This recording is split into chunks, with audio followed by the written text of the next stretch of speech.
Déjà, comme montré sur le schéma, rappelons que l'homme n'entend pas les sons, même si les vibrations parviennent jusqu'à l'oreille, à trop basse ou trop haute fréquence.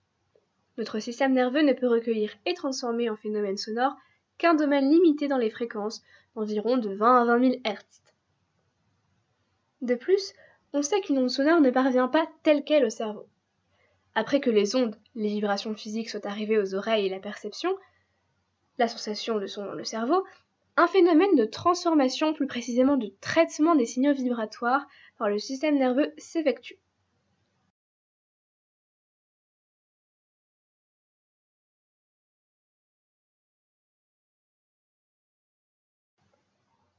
Bon, l'audition étant un câblage exceptionnel, le processus est extrêmement complexe, bien plus complexe que le câblage entre les yeux et le cerveau par exemple. Mais l'on a pu schématiser cette transmission ainsi que les différentes structures impliquées dans l'audition.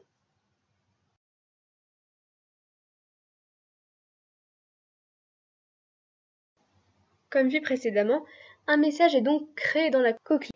C'est le message nerveux auditif, constitué par les impulsions nerveuses et codé en fréquences de potentiel d'action.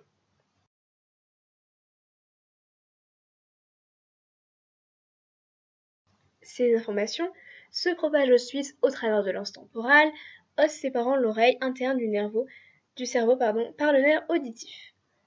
Première étape, on a d'abord le nerf cochléo-vestibulaire 8 ou nerf auditif, donc association du nerf cochléaire et du nerf vestibulaire. Constitué de près de 35 000 fibres myélinisées, dont 10 par cellule ciliée interne, qui correspondent aux axones des neurones du ganglion spiral, le nerf auditif a un rôle sensoriel. Donc, entendu et identifié très rapidement, les influx nerveux sont transmis par les fibres du nerf auditif au cerveau, jusqu'au cortex cérébral en 20 millisecondes, et en plusieurs étapes successives.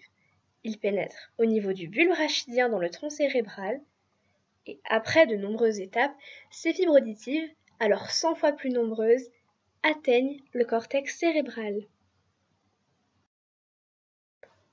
Ce nerf transmet les informations concernant la fréquence et l'intensité. Le message est déjà décodé selon s'il s'agit d'un son fort ou faible, aigu, grave.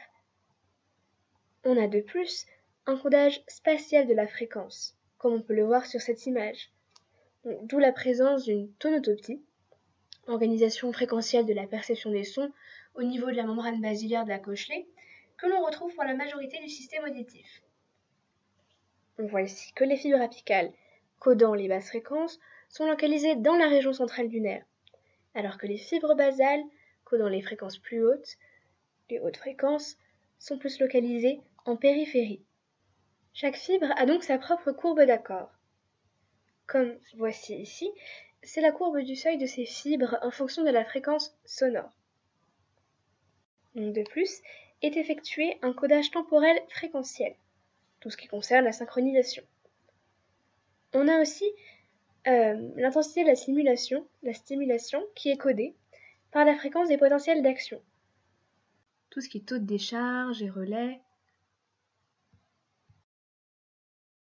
De plus, le nerf auditif est aussi vecteur d'informations concernant la composition des ondes sonores, avec l'importance, la durée des harmoniques, et notamment tout ce qui est relatif à leur positionnement, mais aussi concernant le renforcement des codages temporels et le renforcement des contrastes recueillis au cours des relais. Ce nerf auditif transmet donc le message codé au système nerveux central.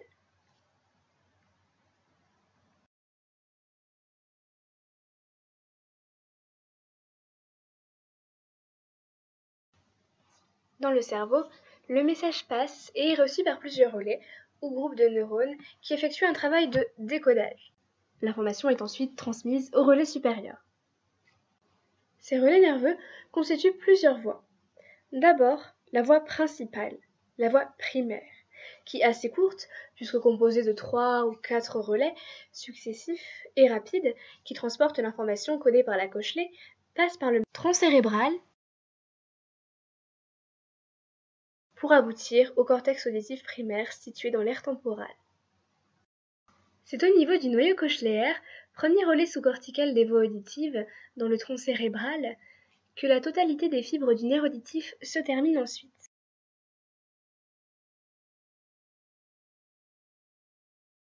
Il est constitué par les noyaux cochléaires qui, localisés dans le tronc cérébral, dans les parties latérales droite et gauche, reçoivent les axones des neurones du ganglion spiral par le nerf auditif.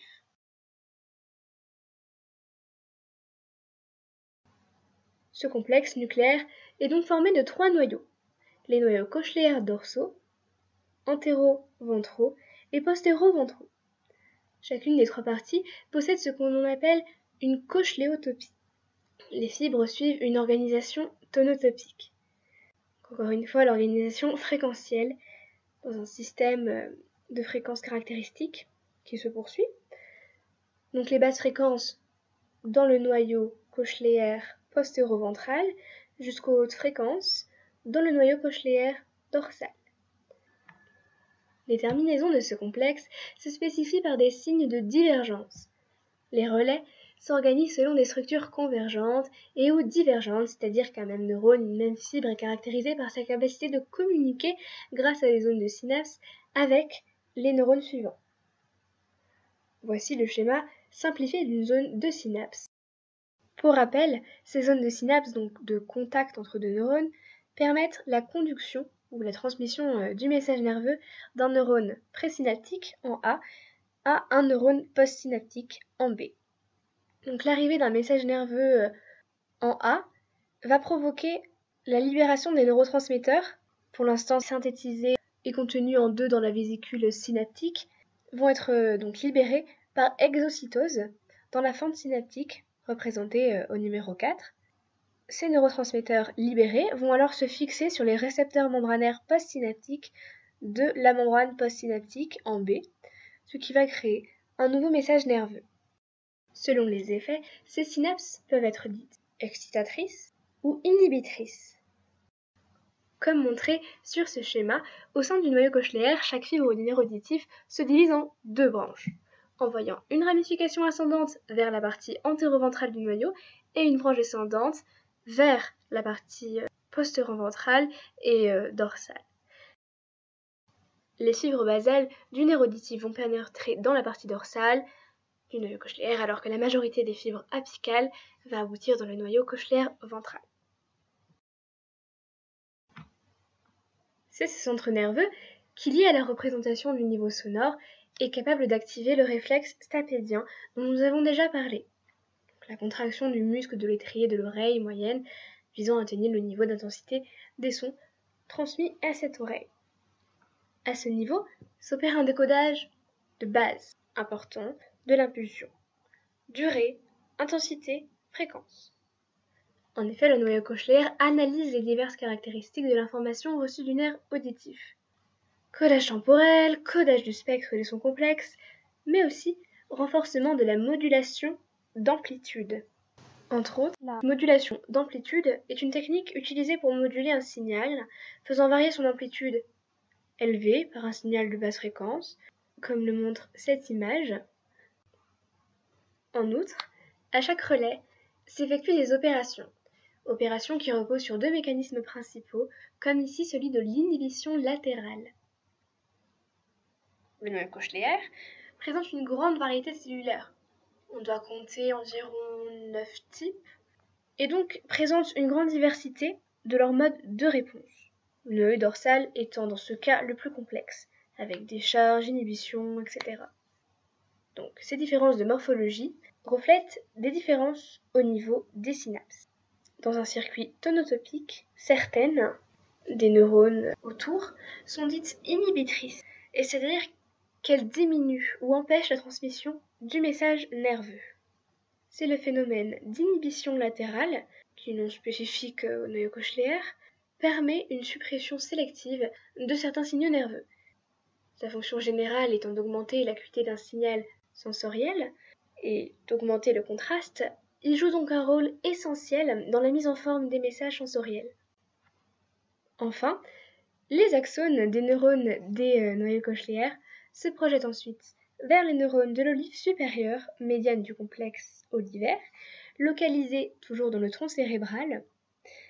Et une partie des fibres croisent du côté gauche vers le côté droit et inversement au niveau de la ligne médiane, de sorte que les informations perçues par l'oreille gauche soient analysées par l'hémisphère droit et vice-versa.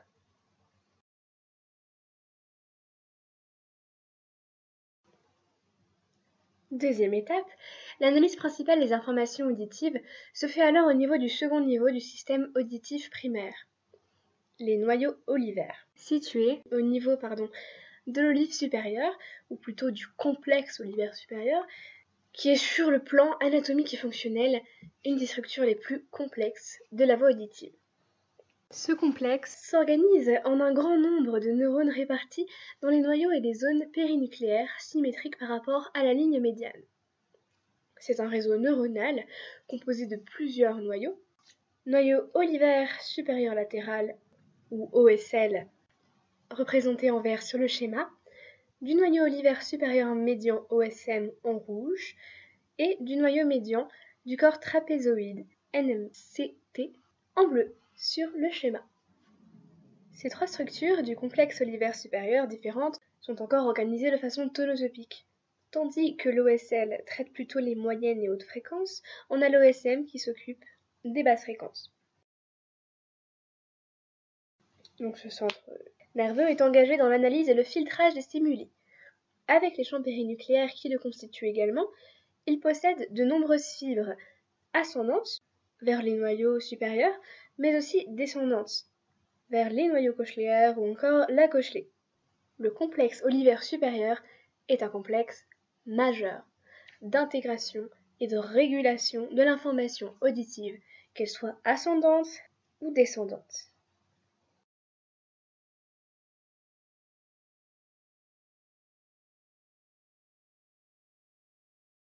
C'est un lieu de convergence où la plupart des fibres auditives y sont connectées directement par synapse. Donc il s'agit en fait du centre nerveux où les nerfs afférents auditifs en provenance des deux oreilles se regroupent. En effet, il aurait donc pour rôle de calculer les écarts interoraux et à leur comparaison des informations reçues des deux oreilles. Le centre nerveux sélectionne l'amplification par l'oreille moyenne et les fréquences les plus importantes. Il est donc spécialisé dans le contrôle du système amplificateur, capable de mécanismes tels que l'interaction binaurale. Le complexe olivaire supérieur analyse ces informations aussi dans un but de localisation spatiale des points d'origine d'un son. Enfin, il a aussi un rôle important pour ce qui est des réflexes instinctifs, archaïques ou encore primaires, comme le réflexe de Monro, en réponse à certains stimuli comme le son, mouvement indispensable à la survie du nouveau-né, et pour la préservation de l'audition. L'information passe alors dans le mésencéphale.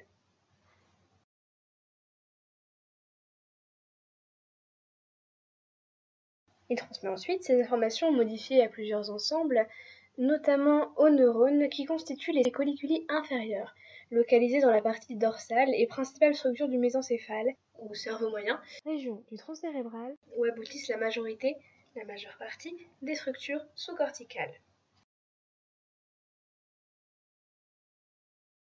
Il est composé de trois noyaux, le noyau central, NCCI, le noyau péricentral, on appelle NPCI plus couramment, et le noyau externe, NECI. Les deux informations issues des relais inférieurs s'associent à ce niveau. C'est une sorte de carrefour.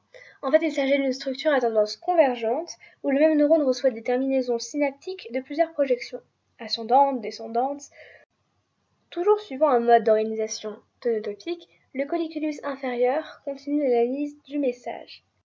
Les basses fréquences dans la partie dorsale du noyau et les hautes fréquences dans la partie ventrale.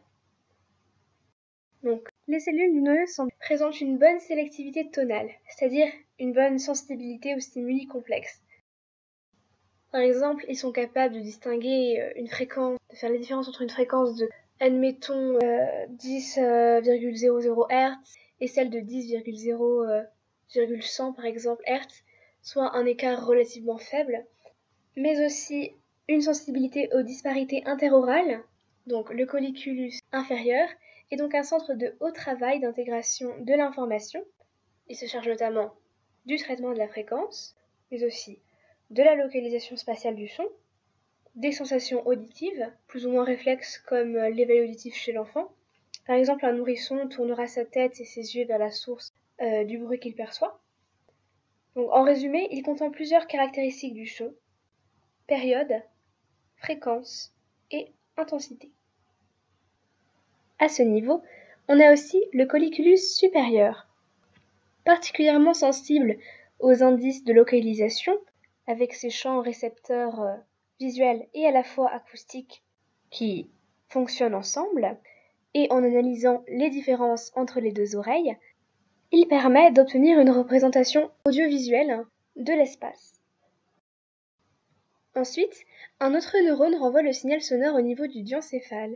Les fibres ascendantes des neurones du colliculus inférieur atteignent le corps genouillé médian, ou thalamus, d'une façon directe. Donc ce qu'on montre avec les fibres de couleur rouge.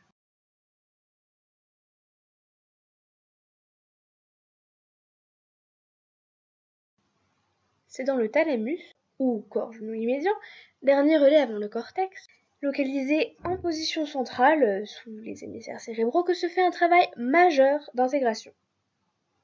Il est constitué d'un ensemble de noyaux qui interviennent comme relais sensoriels et moteurs.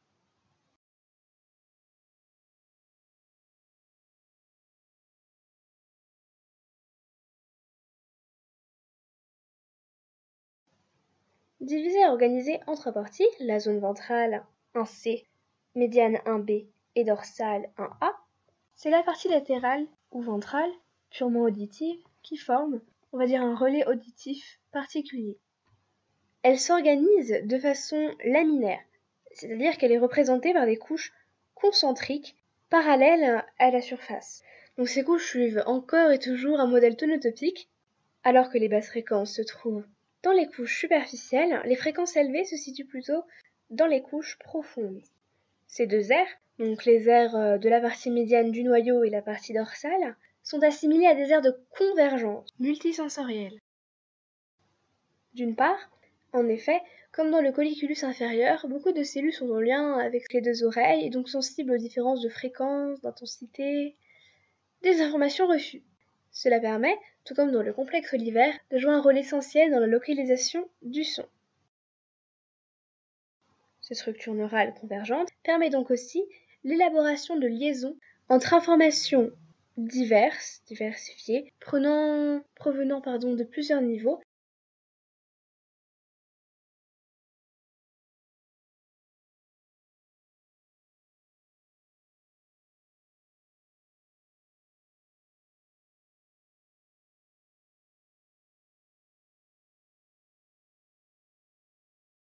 et donc la mise en place d'opérations d'intégration qui servent à anticiper et préparer à des conduites de réponse motrice, vocale par exemple. Le noyau ventral du corps genouillé médian se projette sur l'aire auditive primaire du cortex. Le noyau dorsal, non organisé tonotopiquement, envoie des projections vers le cortex auditif secondaire. Et il me semble que le noyau médian envoie des fibres à toutes les subdivisions du cortex auditif. Le dernier neurone de cette voie relie donc le thalamus au cortex cérébral auditif.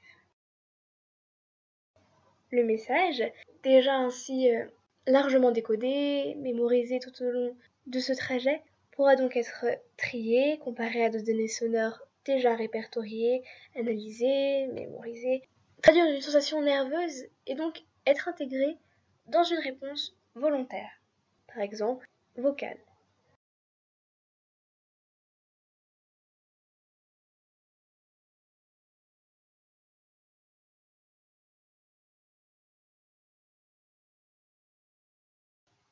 La perception dans le cerveau se fait à plusieurs niveaux. Dans le cerveau humain, situé dans la partie supérieure du lobe temporal, le cortex auditif est la partie du cerveau qui analyse et code les informations auditives extraites des simulations sonores reçues de l'organe de l'ouïe et du nerf auditif. Il se caractérise par son organisation en différents niveaux hiérarchiques, les aires primaires, secondaires et tertiaires, qui sont anatomiquement disposées de façon concentrique.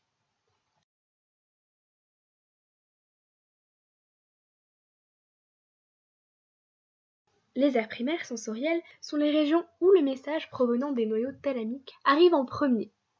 Le cortex auditif primaire siégeant dans la surface supérieure du lobe temporal, ce qui correspond aux aires 41 de Brodmann et 42 que nous voyons ici, est le lieu des aires auditives primaires où s'effectuent les premiers traitements des informations auditives provenant des relais sous-corticaux du corps genouillé médian, du thalamus comme du colliculus inférieur, donc de la voie auditive primaire, auquel elle peut renvoyer des fibres descendantes au noyau ventral du corps genouillé médian et au noyau central et péricentral du colliculus inférieur.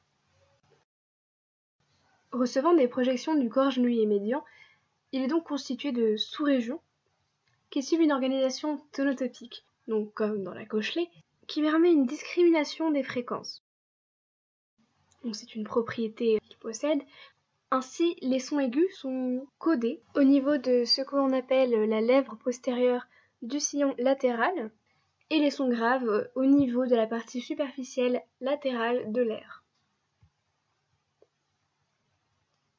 Recevant le message nerveux, on va dire hautement transformé, son rôle est donc de faire la différence tout en enregistrant et mémorisant les diverses fréquences d'un son grave ou aigu, mais aussi l'intensité du son faible ou fort, sa durée, son timbre.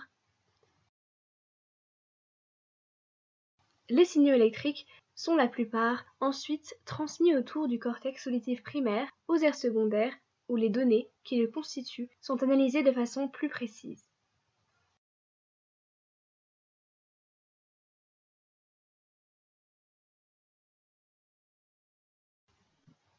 Composé de régions appelées aires de la ceinture, comme les aires 42 et 22 de Brodmann, le cortex auditif secondaire va permettre un décodage nettement plus fin, recevant directement des neurones afférents sensoriels provenant de différents noyaux du thalamus.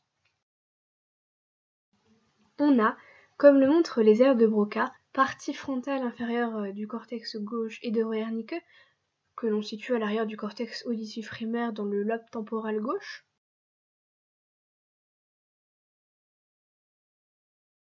Donc, un hémisphère gauche qui serait spécialisé dans le langage, le traitement, la compréhension, la catégorisation des mots du langage, et un hémisphère droit qui serait, lui, spécialisé pour l'information tonale, avec, selon plusieurs études, une distinction entre les aires primaires et secondaires au niveau du traitement de la hauteur.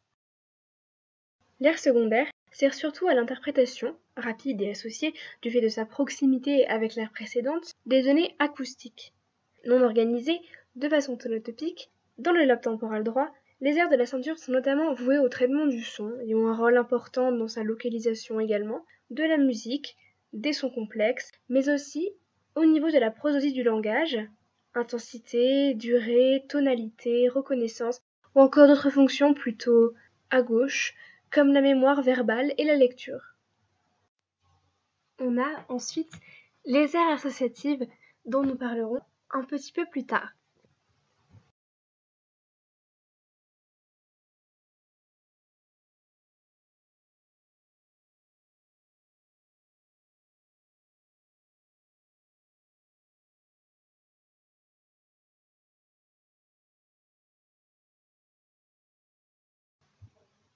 Il faut savoir que la perception auditive, qui met en jeu plusieurs circuits neuronaux, engage également des voies dites non primaires, composées de neurones intermédiaires qui transportent toutes les informations sensorielles.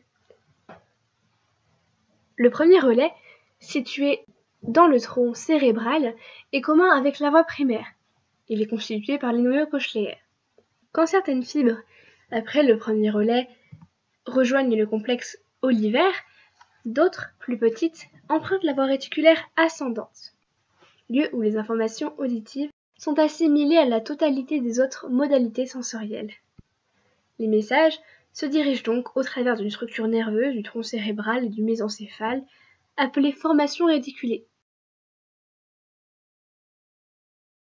qui intervient dans le contrôle de fonctions vitales, comme le sommeil, les cycles éveil-sommeil, mais aussi dans des fonctions telles que l'attention.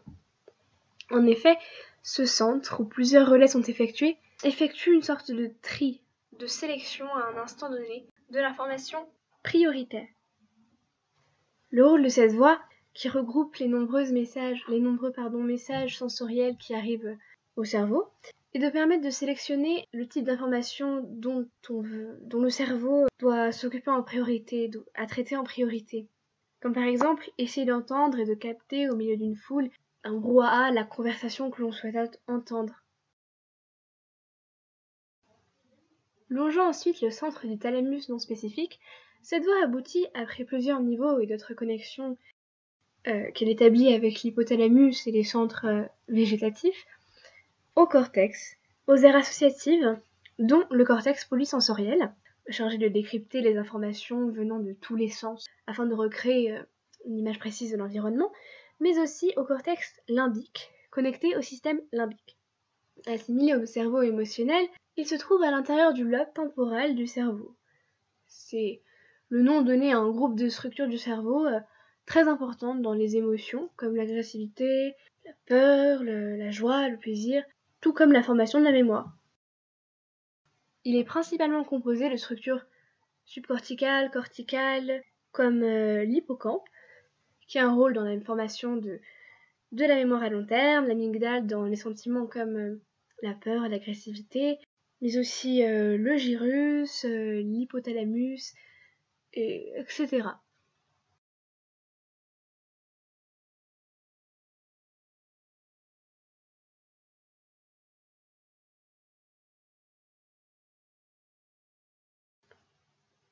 Pour revenir dessus, le troisième niveau de traitement de l'information sensorielle est celui des aires associatives.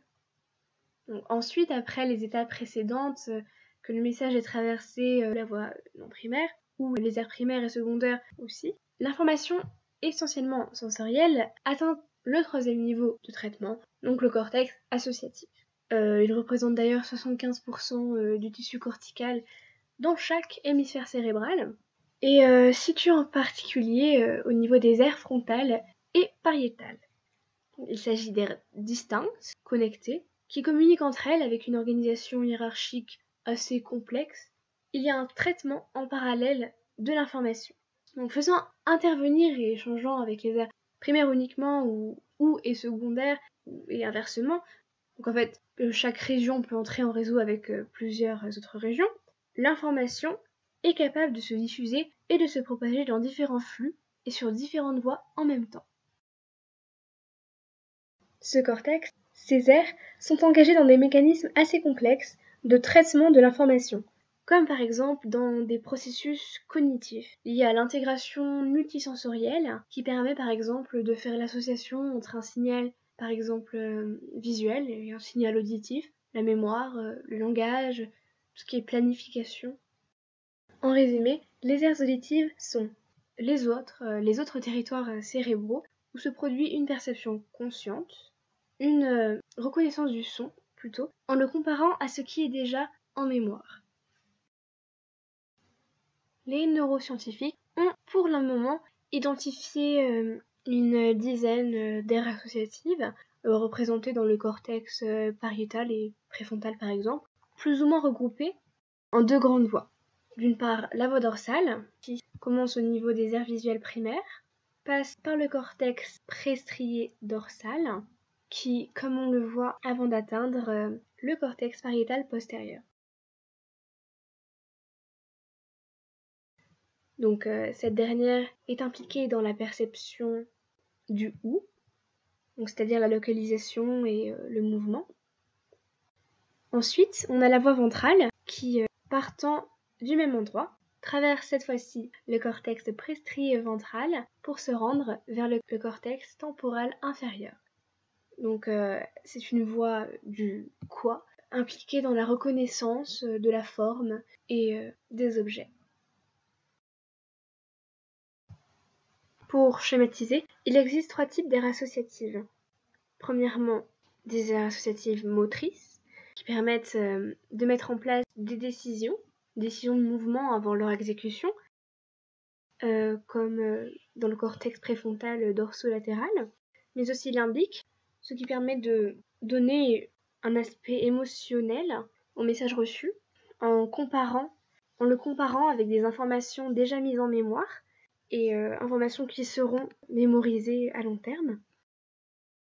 Et ensuite, des aires de type sensoriel, qui peuvent être secondaires, donc unimodales, ou tertiaires, comme les aires S2 et S3.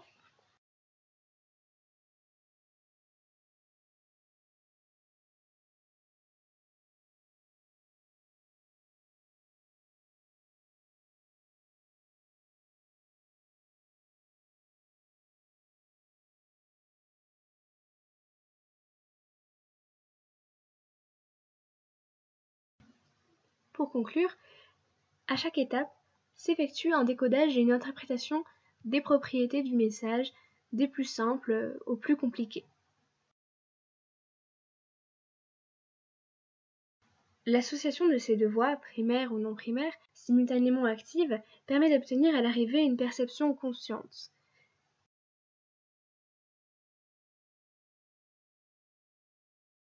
Alors qu'une liaison dans le cortex primaire engendrera la surdité, une telle chose dans le cortex associatif fera que la personne ne comprendra pas ce qu'elle entend. Ces différentes aires du cortex, qu'elles soient primaires ou associatives, montrent donc plusieurs fonctions. Des lésions ont également confirmé qu'elles sont indispensables dans l'identification d'abord de l'ordre chronologique des séquences sonores, ensuite la mémorisation de ces séquences à court terme, mais aussi à long terme, et la localisation de ces sons dans l'espace. Ces aires sont aussi impliquées dans la formation de nos perceptions, des perceptions du monde qui nous entoure, et des perceptions qui sont une interprétation de nos sensations et d'une mise en relation de ces sensations avec plusieurs choses, comme notre vécu, nos souvenirs et nos connaissances. C'est donc le cerveau qui traite les signaux nerveux émis et apportés par les deux organes récepteurs, les deux oreilles. Il est ensuite responsable de nos perceptions auditives.